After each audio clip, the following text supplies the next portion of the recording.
So I'm going to introduce today's speaker, Professor Ellen Rathje. Ellen is the Warren Bellows Centennial Professor in Civil Engineering. She's in the Geotechnical Engineering group. Some of you may have had Ellen for courses. Ellen is an outstanding teacher, a great researcher, a great colleague, a real leader in our department. And you may not know that Ellen was also the chair of the selection committee for the new dean of the Cockrell School of Engineering. And we ended up with a great new dean, Sharon Wood, who many of you know. And that was a huge amount of work that Ellen put in that process over many, many months. I don't think Ellen's going to talk about it today, so you should ask her this at the end of her presentation. Ellen just found out recently that a big proposal for over $13 million, I think, was funded on cyber infrastructure related to seismic events and wind, and that'll be coming to the university soon. And Ellen will be the director of this huge new center on cyber infrastructure related to seismic events and wind. So Ellen's really, really valuable, not just to the department, but to the Cockrell School and the university. And with that, I'll turn it over to Ellen. Thanks, Rich. Hopefully I'm not blushing too much after that introduction, but thank you. Let me just pop this over here. Make sure I got that. Okay.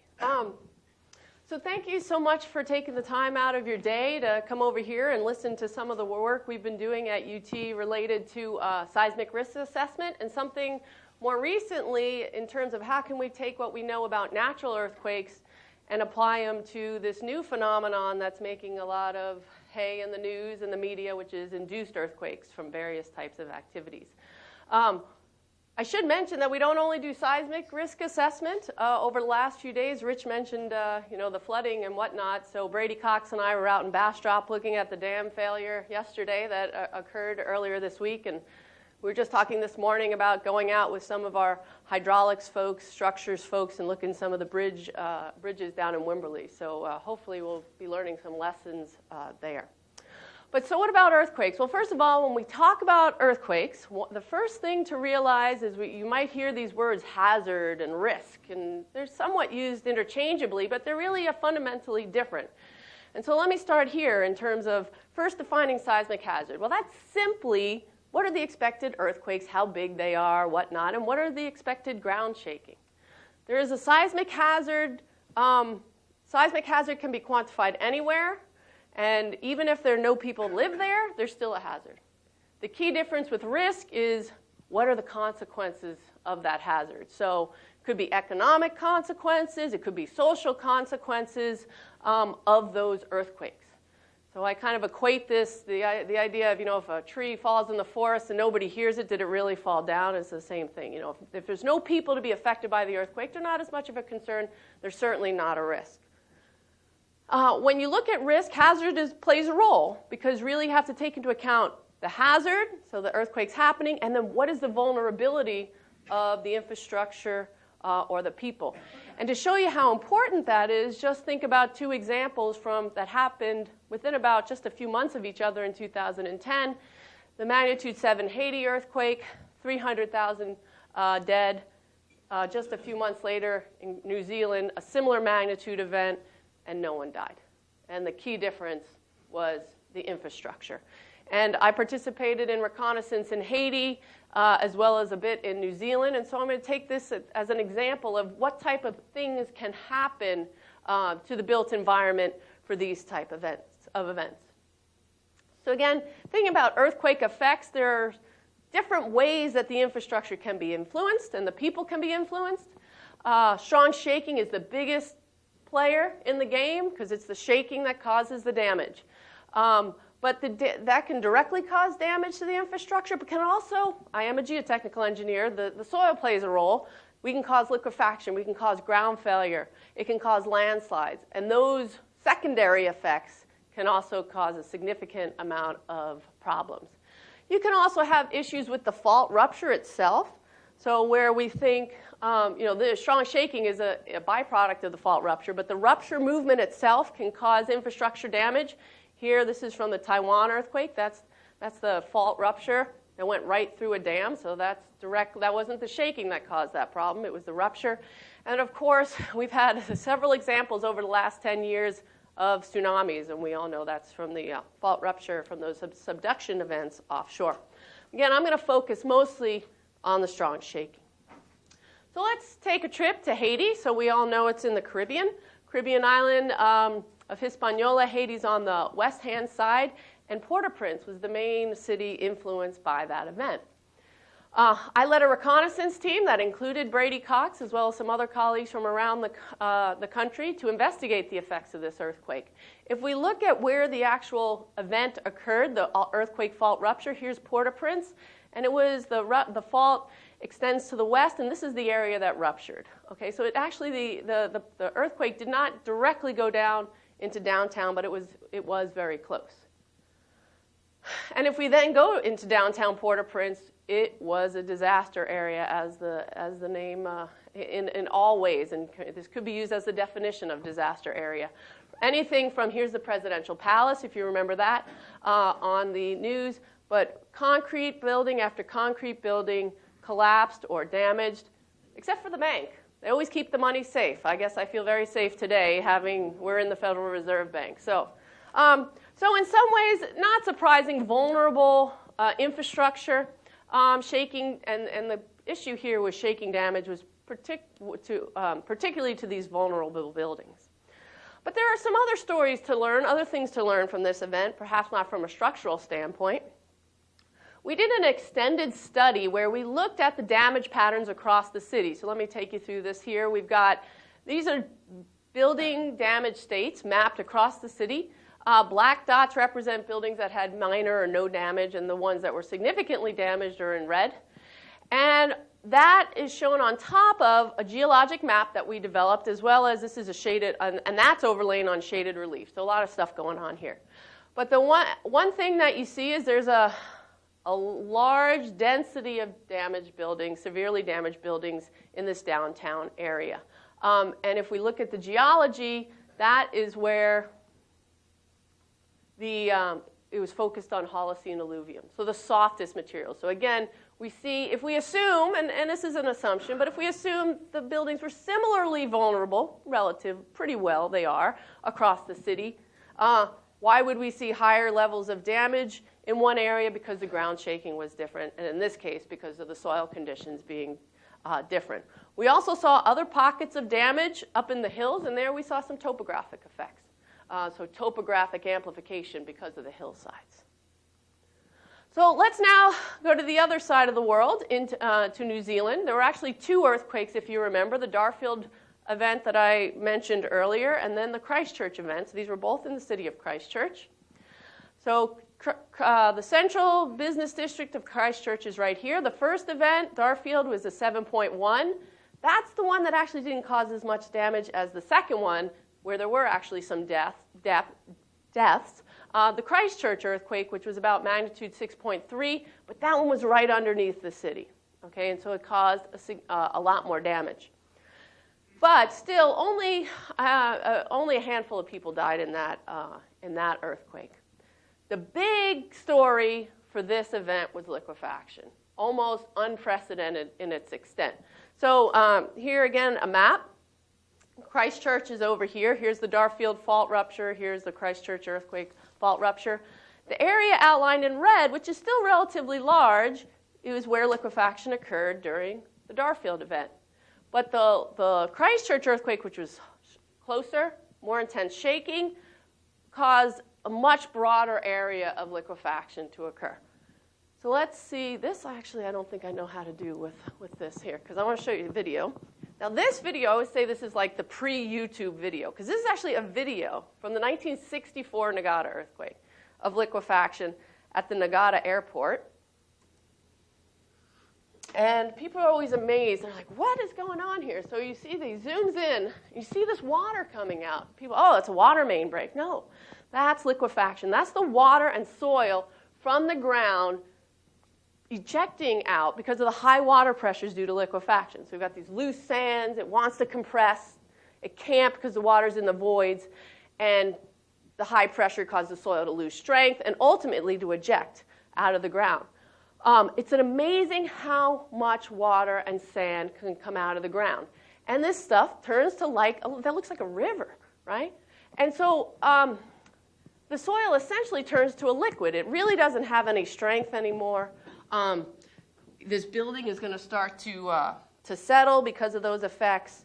And so what does this liquefaction do? Well, hopefully that's not your car, because that's ejecta. I mean, there were more than a foot of soil on the ground surface due to the ejecta.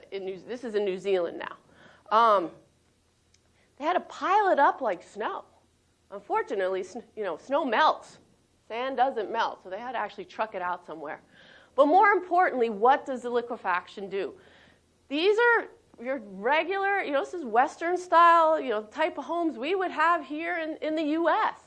And the ground movements, the cracking, we see damage to the buildings, settlement, cracking, and now people can't live here. Now, people didn't die, so that's good. This is a better failure than the failure of the buildings in Haiti, but still pretty much a write-off. And so damage here we see to relatively well-built buildings, although you might argue the foundations, they didn't think about liquefaction, but the key was the liquefaction movements. Even in the downtown, there were damage to some of the larger buildings. But what do we see? We were measuring damage in terms of settlement.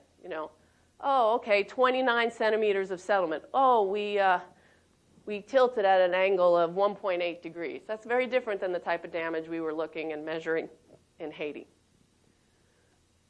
Finally, we can't just think of the structures, because even if your structure survived, what about your utilities? So again, I love maps. So here we are in Christchurch. Downtown is over here, but this red area is the red zone. It truly is. They're not rebuilding in that area. These are all the pipe breaks. And there were 58% of the water mains were damaged in that area. So even if your building was livable, your home was livable, no water, no sewer, and again, a complete write-off. So we need to think about those things as well. So those are the type of issues that we have when we look at seismic risk assessment for natural earthquakes. And in particular, the Christchurch was quite an analog to, say, stuff that could happen in, say, San Francisco.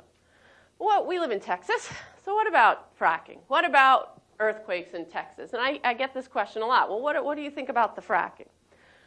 Well, when we think about induced earthquakes, it's not hydraulic fracturing that is the direct issue. It is the fluid injection that we have a problem with. Whether it's injection of the fracking byproducts or geothermal or CO2 sequestrations, those injection of those high pressures into the subsurface is what's potentially, in some cases, causing the earthquakes. And that's something that here at the University of Texas, we're really trying to get at looking at this issue. So if we think about fluid disposal relative to fracking, fracking, you've got your directional drilling, you've got your horizontal well, you do your fracking here. I'm preaching to the choir for some of you, I'm sure, because you work in the oil industry. But the key is here now you have a wastewater well. You're going to send that wastewater and inject it at depth. And hopefully you took geotechnical engineering from either me or one of my colleagues, so you know what effective stress is, right? So if we increase the pore pressure, we decrease the effective stress. And the key is, even in Texas, there are faults. And there can be faults that are critically stressed, close to failure, but because of the current stress regime and there's no plate movement, they don't rupture. But what we can do, what is possible, is that these pore pressures reduce the effective stress and basically shift your Moore circle over, hit the Moore Coulomb failure envelope, and boom, we get an earthquake. The question is, how big can that earthquake be? What's the shaking associated with that earthquake, and will it actually cause damage that we need to be worried about? Looking at the rate of earthquakes, and this comes straight from the USGS. This isn't Texas-centric, but this is central U.S.-centric. If you look at, this is looking at the number of earthquakes as a function of year, so cumulative, starting in about the 70s. And what do you see from 1970 till about 2000? It's a pretty constant rate, about 21 events per year. This is only events greater than magnitude 3. Starting about 2000, you see the rate, so the slope is the rate. increases to about 31 events per year, so about 50% increase. And then at about 2008, we see it increase to now like more than 150 earthquakes a year. Again, what is causing this? I mean, if you think about when wastewater disposal started to take off, it's circumstantial evidence, but it looks quite peculiar that we have that increase in events. So how do we do a seismic risk assessment? Okay, so let me take you through kind of some of the general steps that we need to take and then what we hope to do to try and do this for induced events. So as I mentioned, risk, we start with the hazard, and that's simply an idea of the ground shaking, and then we have to deal with some statistics and probability. We need to characterize the exposure, which means that built environment. Again, if no people live there, where there's no exposure, and we're done with our calculation. Once we identify the exposure, we have to evaluate its fragility or its vulnerability, this susceptibility to damage or undesirable consequences. Here we could be talking about buildings, but we could also be talking about people. Okay, what is the fragility of people? Maybe that doesn't sound so good, but you can imagine people feel differently about earthquakes in different areas. And then finally, what are the consequences? It could be money we're talking about. It could be how many people are irritated by the shaking. And we need to adapt this framework for induced earthquakes. And I want to talk to you about some of the ideas we have for doing that. But as I noted already, when you look at these undesirable consequences, you must consider for your area under analysis the infrastructure resilience. And that was the key difference between Haiti and New Zealand, better buildings in New Zealand. But we also have to consider differences in the people and their resilience relative to earthquake shaking. You have a magnitude 3 in California, they don't even notice it. They're still on the beach dreaming about the sun. In Texas, we get a magnitude 3, and people are running for the doors. Okay, so there's a big difference in how people respond, and we need to consider this. So let's talk a little bit more about hazard. When we look at seismic hazard assessment, there's basically two components. One is the source. So what are the earthquakes that we're worried about? Where are the faults? Where are the source zones? How big of a magnitude and what are the range of magnitudes could happen? Is 5 the biggest or is 8 the biggest? That's an important thing to know. And how many earthquakes are we talking about?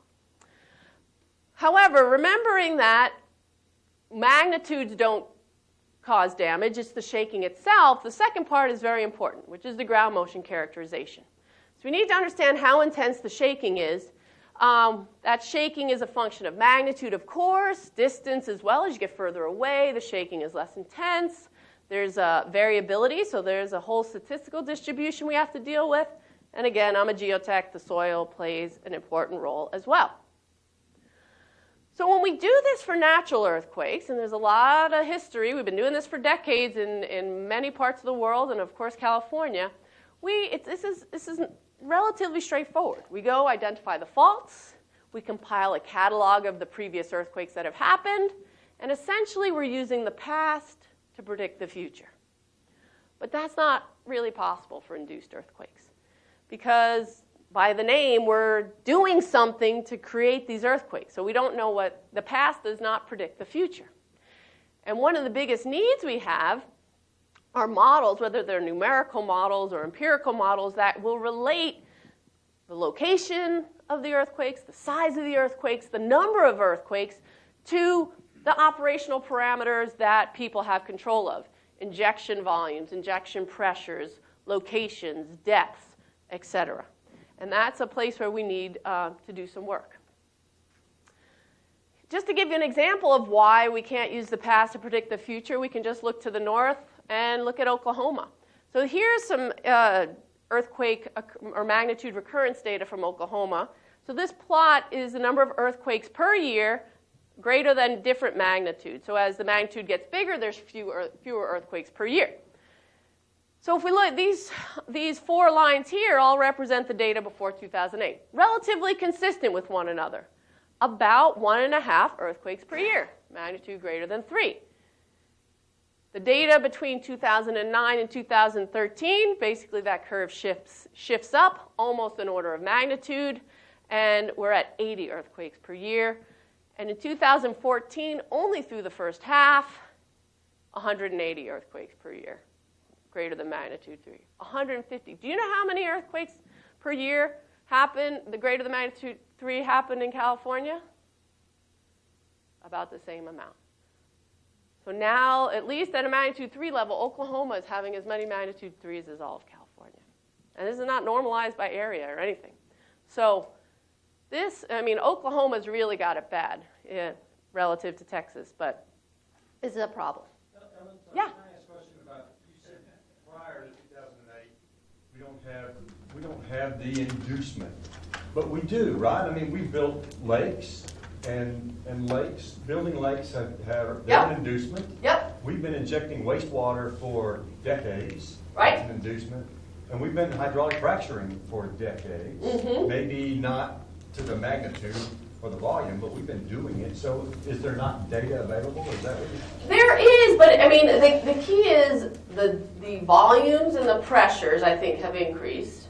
Sure. And the number of disposal wells has increased. And the key is, if you look at the number of disposal wells out there, it's a very small percentage that actually have the potential to cause earthquakes. Because you got to put it in the right place where there's an earthquake that's stressed with the right orientation. So I think the more wells there are, the higher pressures, the more likely you are to induce an earthquake, and that's what's happening. Okay? But there's more research certainly to be done relative to what was going on before 2008 and after.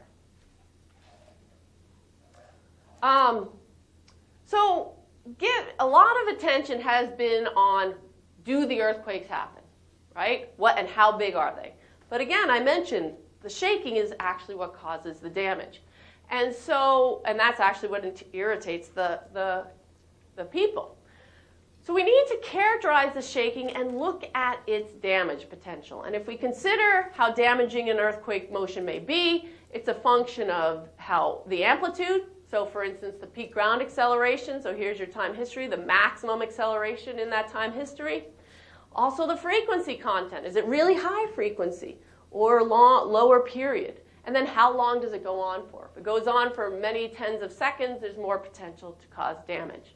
And all these characteristics are influenced by the magnitude, the distance, and the local soil conditions. So how do we do this for natural earthquakes? Well, we've been putting out strong motion stations for decades and collected lots and lots of data from these earthquakes. And so we use these recorded motions to develop what we call ground motion prediction equations, GMPEs. They're just empirical relationships with a seismological background of fundamentals behind them, and they allow us to predict PGA or other ground motion parameters as a function of these things like magnitude, distance, etc. So why not do the same thing for induced earthquakes? So there are lots of questions.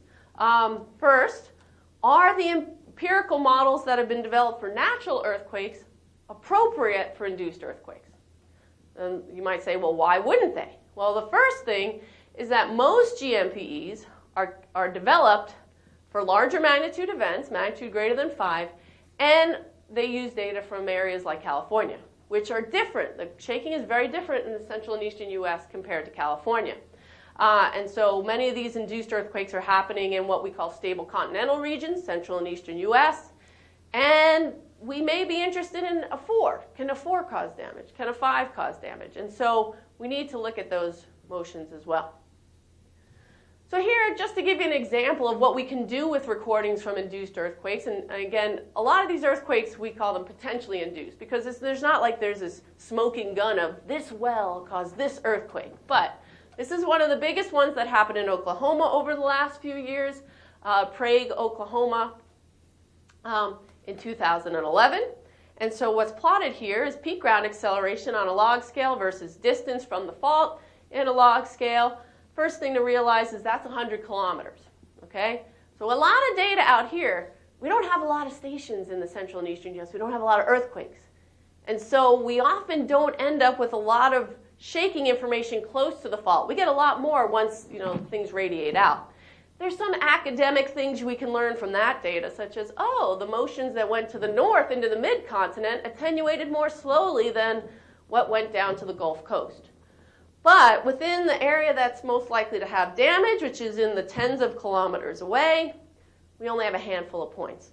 And in this case, so this is about 40 to 50 kilometers, that's 0.01 G. That's between 0.02 and 0.04 G.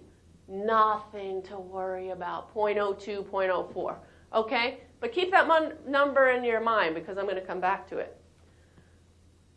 So, what else do we need to consider when we deal with an induced earthquake versus a natural earthquake? Well, first of all, induced earthquakes tend to be shallower, so say within about 5 kilometers of the surface. But now there are two lines of thought, two potential things that could be good or bad. One is that you're closer to the surface, shorter travel path, larger shaking. That's possible. But there's also been evidence that each earthquake, for the same magnitude, you get actually a smaller stress drop or stress relief because you're at a lower overburden pressure at those depths. So that potentially leads to lower shaking. Do these just compensate each other out? I don't know. We still have some work to do there. We need to calibrate our GMPEs to the magnitudes relevant for the induced events we're worried about. And one other thing to note, if you looked back at the recording from the Prague, Oklahoma earthquake, there's variability. Given a magnitude and a distance, it's not like one number. It's a probability distribution. Because of that variability, it means we need recordings from actually a large number of earthquakes to really statistically evaluate differences. So, did you feel it? Well, you're in Houston. If I was giving this talk in Dallas, I could have asked this question. If you know, on May 7th, just a few weeks ago, there was a magnitude 4 in Venus, Texas, directly south of Dallas-Fort Worth.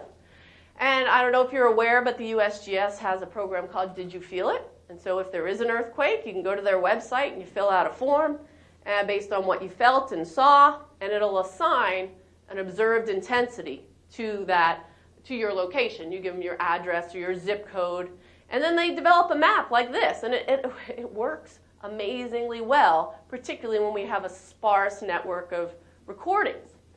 And so this is a qualitative assessment of shaking, but you can see close to the epicenter we have between what's called, really about a 5 here, so moderate shaking with very light damage potential, okay? And they can even plot that intensity that was reported as a function of distance. So in the absence of actual ground motion recordings, we can get some information from people, the natural seismometer, so to speak, and see what we can learn from that. Interestingly, there were 7 recordings true recordings with a seismometer within 100 kilometers. The closest was about 60 kilometers, and the peak acceleration was 0.14 G. Remember I said Prague, magnitude 5.6, had PGAs in that distance range of about 0.02 to 0.04. This is 0.14 G. That's just an indication of earthquake to earthquake variability, and that's what makes this hard. You can't just measure one earthquake and answer your questions. You need a lot of data to try and answer those questions. Now, fortunately, you might have heard, a lot in the news again about, potential induced earthquakes, and right now in the Texas legislature, there is a bill in the budget. There's pending funding to increase the seismic network in Texas.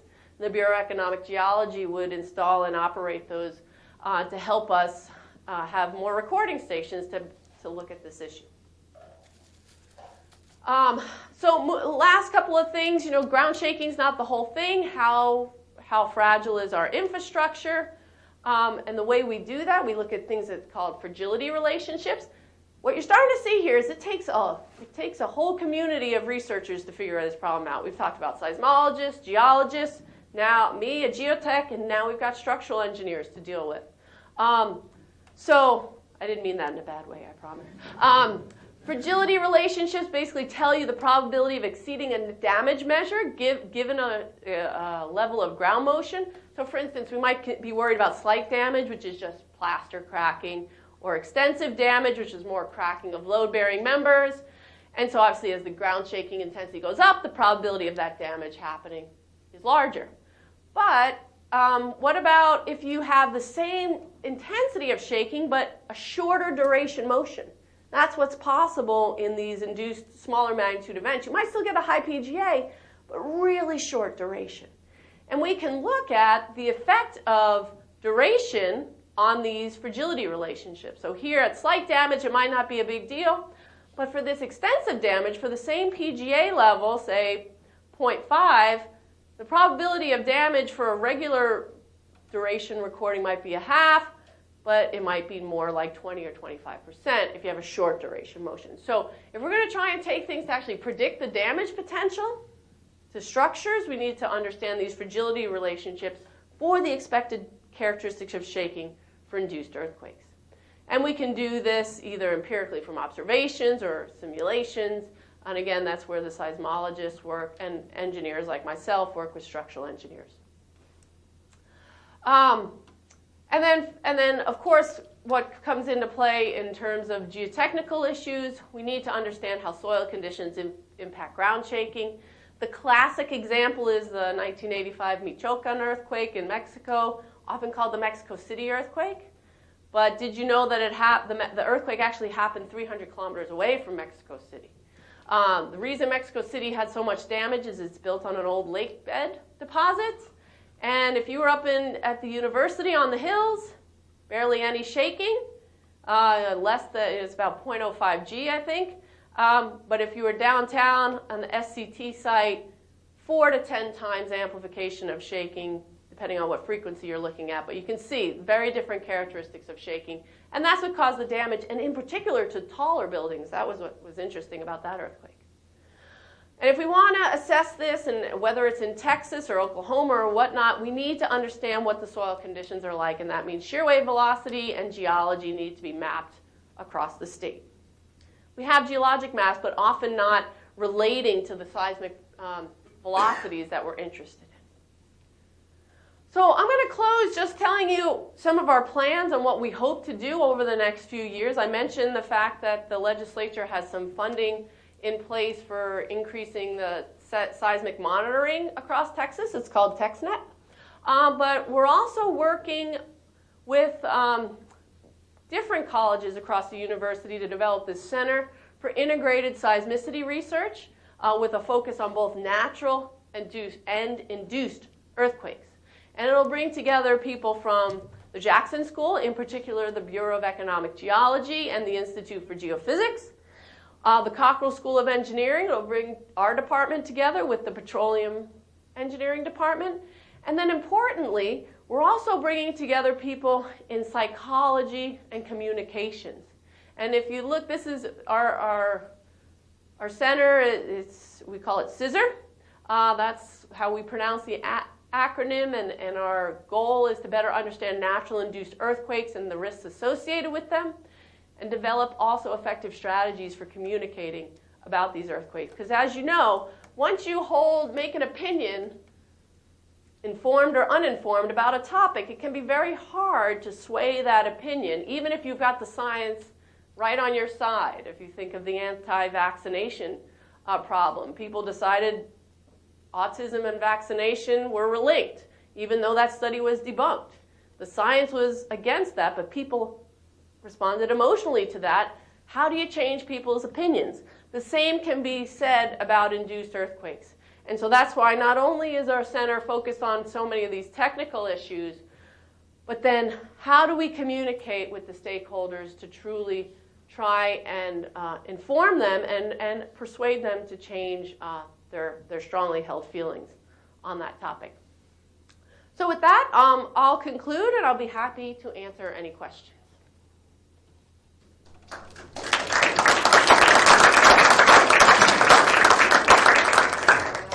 Yeah? Could this eventually be used for earthquake remediation? In what way? Could you actually, like they said with Nepal, the recent Nepal one, they hadn't had a major event in 80 years. Could you actually use this on fault lines to artificially get them to rupture at a lower level than what Right. they would naturally? So the biggest problem is the scale. So a magnitude 7+, like we saw in Nepal, ruptures 100 kilometers of fault rupture. So a magnitude 5 might only rupture a kilometer, and now you're talking more than 100 kilometers. So I mean, we all know the magnitude scale is a log scale, but energy-wise, it's even more than a log scale. So it's very difficult to release enough energy a priori to keep the big earthquakes from happening. It would need to be thousands and thousands and maybe tens of thousands of earthquakes that you'd have to generate and spatially control them as well. So probably not. I'll leave that to the new movie that's coming out, right, the San Andreas. So. But I mean, people have talked about it for many years. It's just once you do the math on how many earthquakes it takes, it's overwhelming. Yeah? Ellen, just a quick comment. My son was working for Kay Bailey in Washington during the Washington earthquake. Oh, yeah. He called me afterwards and said, I was asking him about the shaking. Mhm. He said, Dad, we knew who all the West Coast kids were. They got under their desks. Right, exactly. And I mean, it's amazing how that event, you could see it. They had a Did You Feel It map from that event. And it extended all the way past New York City up almost to Boston. And that's the difference between the central and eastern U.S. and California. The rock is not as fractured because they're not right on a fault line, and the waves can travel much further. And so a really large area can be affected. Yeah? Does liquefaction always have to occur with a certain degree of saturation? Yes, I mean, the idea is that it really has to be fully saturated. Even 99% saturation, because the air is in there and it's compressible, it will allow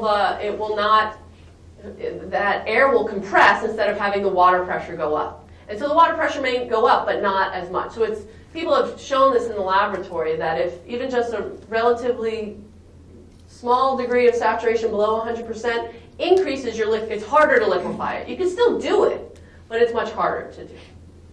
Are you teaching seismic classes at UT now? Yes. Well, we don't for undergrad, and even at Berkeley they don't teach it at undergrad. So, but our structures group has an earthquake engineering class. I teach a geotechnical earthquake engineering class because we send people not only here to Houston but all over the country to work. And many of you are working for companies where you're building things overseas where there may be earthquakes. So I think it's an important thing, and that's why some people will say, "You're in Texas. Why do you study earthquakes?" And that's why we do it. And now I joke that I've been here 16 years and I've been going out to study earthquakes forever, and they have finally come to me. So. Yeah. You said that they're not going to rebuild in the red zone in Christchurch. Is that because the ground it's not suitable to build on, or is there a big risk of another earthquake? There certainly is. There will be another earthquake. I mean, that's a bit. But they don't think that they can adequately design the foundation systems to withstand the effects of the liquefaction there. They just think it's too bad. They actually had 4 earthquakes. After the magnitude 6.2, there was like a 5.8, and then there was like a 5.7, and they still had liquefaction effects in those areas. So they just decided it was probably not, at least from an economic perspective, it was not going to be feasible to rebuild the buildings with proper foundations and rebuild the utilities, because those would be damaged as well. So that's part of the reason. And now they're very stringently saying where you can rebuild, and they're even giving criteria. So if you're building in the yellow zone, which is not as bad as the red zone, but it's not the green zone. It's funny. It sounds like Iraq, right? We're in the yellow zone. We're in the green zone. They have recommended foundation systems that they want you to use based on the soil conditions. So that kind of speaks to maybe cumulative effects, and I assume the CISR is going to do that, right? Because that liquefaction sounds like it's a cumulative effect. You get liquefaction, then Right. a smaller earthquake, smaller magnitude earthquake will still cause liquefaction. But we've always thought, I think, at least I have, always thought that earthquakes release stress. So it's a good thing to have one. Right. And as you mentioned earlier, maybe a smaller one because that releases stress. But we're talking about some of these events like fracturing that's going on in thousands of wells now. Mm-hmm. There's a cumulative effect there, and then it's going to happen over time. And there's a cumulative effect of how much water is injected into wastewater disposal wells. And so is the CISR going to be looking at both time and event cumulative effects? So when you say cumulative effects, do you mean the cumulative effects of many earthquakes on one building, or are you saying the fact that you inject for long periods of time and then you generate a small earthquake and then that may cause a larger earthquake to happen after? Well, the root of my question is the cumulative effects of the inducements to cause an earthquake that causes the damage. Right, but, right. But her question or her comment about the liquefaction makes me think about it the other way. Yeah, too. right. That's certainly at play. I think that's, right now, there's enough uncertainty or difficulty in even trying to say one well, like I think it's the Timpson earthquake, where there's obvious wells, and trying to do some modeling to see if we would have predicted. And this is we know where the fault ruptured, we know where the wells are, and even in that case, there's so many uncertainties. If I use these parameters, it wouldn't have failed. If I use those parameters, it did fail. So we have to just do a better job of modeling that before we can go to the cumulative effects. Now, I think the cumulative effects come into play because it takes time for water to move, right? And then higher, it's all a function of gradient and all those things. So that's where the modeling is going to come in. In terms of damage, there is a threshold. If you are completely in the elastic range, you could shake it for all day long, all night long, and you'll be fine. And so I think most of the earthquakes are low enough and small enough shaking that they're not causing those type of cumulative effects. Because even a magnitude 5 and 5.5 are still pretty big. So, other questions? Scott? Wasn't there a big component of a heavily charged aquifer that contributed to a lot of liquefaction pressure in the area? There is an aquifer below. So there's the really recent sediments, and then there's some lower layers that have aquifers because these gravel layers go up into the hills and have higher pressures. The direct relation between that and the liquefaction is a little tenuous. It's hard to tell. And so I would say there could have been an influence, but I don't think it was an overriding influence. But it could have played a role. Yeah? We've had to deal now and then with deliberate seismic testing for geological reasons. Mm-hmm. And a lot of homes we can get damaged, they were never required to be designed for any kind of earthquake activity. But there's typically two types of damages. One is where there's a lateral shaking, and the other is where maybe less than desirable compaction of sand or fill material under pressure because of what we may be incorrectly calling liquefaction is actually a saturated sediment. Would that be a true statement? It's not liquefaction. No, I mean, if it's not saturated, we talk about things called seismic compression, which if it's loose and even dry, right, you can shake it and it'll compress, and you've got volumetric strain, and so that'll cause movement, and if it's differential, it's more likely to cause damage to your building. So absolutely, that can cause damage as well. Typically, I think the shaking typically will cause more damage directly, but it depends on your building. And the other thing, I think it was on the slide, but I didn't mention it. When you look at those fragility relationships, if you just try and take the work that's been done on fragility for California buildings and say, oh, we're going to apply them to Oklahoma, you can't do that because we know that the code, it's the same code, but the requirements, because of the expected natural ground shaking in Oklahoma, is less. And so the question is, what is the seismic vulnerability of buildings in Memphis and Oklahoma that have been built to these lower standards? Remembering that there are wind loads, lateral wind loads in these areas that they do need to design for. So even though if the seismic resistant or the seismic design levels were low, maybe what they were designed for wind provides some seismic resistance. So that's, the things that we have to, again, it's more research to be done. Thank you, Ellen.